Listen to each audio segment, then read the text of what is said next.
नमस्कार सभी साथियों को। टीचर नगरी में पधारने पर एक बार फिर से आप सभी का हार्दिक स्वागत है।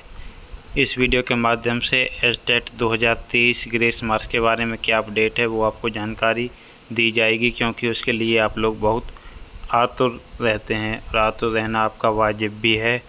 आपको बोर्ड की गलती की वजह से बहुत सारी वैकेंसी से हाथ धोना पड़ा है। तो आज हमारे कुछ साथी दिल्ली गए थे और वहाँ पर विभिन्न उन्होंने मुलाकातें की और अपना जो सर्वोत्तम प्रयास है वो उन्होंने किया। तो उन्होंने आज शाम को जैसे ही वो घर वापस आए तो उन्होंने मैसेज किया, आज दिल्ली में दिन भर की थकान के बाद आखिर हम अपने निवास स्थान पर पहुँच गए। आज का जो हमारा कार्यक्रम का विवरण है, मीन्स जो गए थे, मैं नहीं गया, जिनकी मेहनत है वो गए थे, बहुत अच्छा काम कर रहे हैं। कुछ साथी हमारे कोर्ट केस के माध्यम से कार्य कर रहे हैं, कुछ राजनीतिक तौर पर काम कर रहे हैं, सभी अपना अथक प्रयास कर रहे हैं। सुबह से हम दिल्ली पहुंचकर सर्वप्रथम भारत के शिक्षा मंत्री श्री धर्मेंद्र प्रधान जी के निवास स्थान पर श्री धर्मेंद्र प्रधान से मिले। उनको दिसंबर 2023 से अब तक का मामला समझाया। उन्होंने मामले को सुनकर तुरंत डीएससी कॉल की। उन्होंने कहा गया कि अभ्यर्थियों का मामला इतने दिनों से क्यों अटका पड़ा है। तो डीएससी की तरफ से जवाब मिला कि कोर्ट केस अधिक होने के कारण मामला जटिल हो गया है।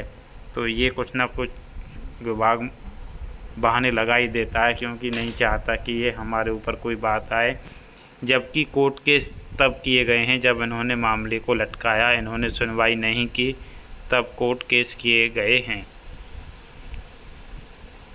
लीगल एडवाइजरों से चर्चा चल रही है, जैसे ही लीगल रूप से मामला हल होगा आपको सूचित कर दिया जाएगा, ऐसा उन्होंने शिक्षा मंत्री जी से बोला। डीएससी ने, डिपार्टमेंट ऑफ स्कूल एजुकेशन, शिक्षा निदेशालय की तरफ से शिक्षा मंत्री जी को ये जवाब दिया गया।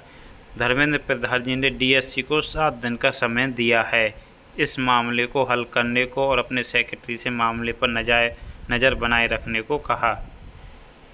उसके बाद हम मीन्स जो साथी वहाँ पर गए थे, जैसे हमारे एक बहुत अच्छे मेहनती साथी हैं, कपिल सर हैं, आत्माराम जी हैं, बहुत सीनियर व्यक्ति हैं, लक्ष्मीकांत जी हैं और मोमिन खान सर हैं। तो इन्हें काफ़ी अच्छे मेहनत कर रहे हैं। उसके बाद हम सचिवालय जाकर धर्मेंद्र प्रधान जी के सेक्रेटरी से मिले। उन्होंने इस मामले से संबंधित दस्तावेज दिए और हमें कहा गया कि अगर 7 दिन के अंदर हल नहीं निकलता है तो आप एक बार हमसे 7 दिन बाद अवश्य मिलें। इसके बाद हम प्रधानमंत्री कार्यालय गए। वहाँ मेरी जिस ग्रीवेंस को यह कहकर क्लोज कर दिया गया कि मामला हल हो गया है, उस ग्रीवेंस को अगेन रीओपन कराया और दोबारा पीएमओ से जांच की मांग की। तो जानकारी के लिए मैं आपको बता दूं, यदि आपको नहीं पता हो, तो इन्होंने हमारे साथियों ने पीएमओ में ग्रीवेंस भी डाली थी कि ये ऐसे ऐसे हमारे साथ शिक्षा विभाग की तरफ से धोखा किया गया है। तो शिक्षा निदेशालय हरियाणा ने कुछ रिप्लाई फाइल करके मामले को ये कहकर क्लोज करवा दिया कि ये मामला हमारी तरफ से हल कर दिया गया है, ऐसा कुछ उन्होंने रिप्लाई किया, जैसा कि विभिन्न माध्यम से पता चला। स्पेशल शुक्रिया लक्ष्मीकांत जी, डॉक्टर कपिल यादव, आज का कार्यक्रम का समय लेकर जिससे हमारी बात सेंट्रल गवर्नमेंट तक पहुंची। आत्माराम जी का आज के कार्यक्रम के लिए बहुत बहुत शुक्रिया, जिसने बीमार होने के बावजूद फ़ोन द्वारा उचित मार्गदर्शन दिया। साथियों, आप लोग पढ़ते रहो ताकि आपका भविष्य उज्ज्वल हो सके और बीच बीच में इस मुहिम को भी समय अवश्य दो। कई जगह लड़ना भी पड़ता है अपने हक के लिए, हम जी अपने लिए नहीं, अपने साथियों के लिए, इसलिए मुहिम को सफल करके ही दम लेंगे जी। तो ये उनकी तरफ से मैसेज था और मेरी तरफ से आपको ये मैसेज है कि आप पढ़ते भी रहिए और ये साथी आपके लिए मेहनत कर रहे हैं।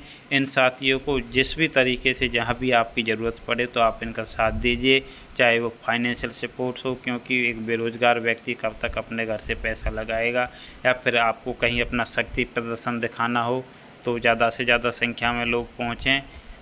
2-4 लोग पहुँचने से भी मनोबल साथियों का भी डाउन होता है, सरकार को भी लगता है कि ये शायद इन्होंने अच्छे से पढ़ाई नहीं की है, इसलिए ये इस तरह की मांग कर रहे हैं।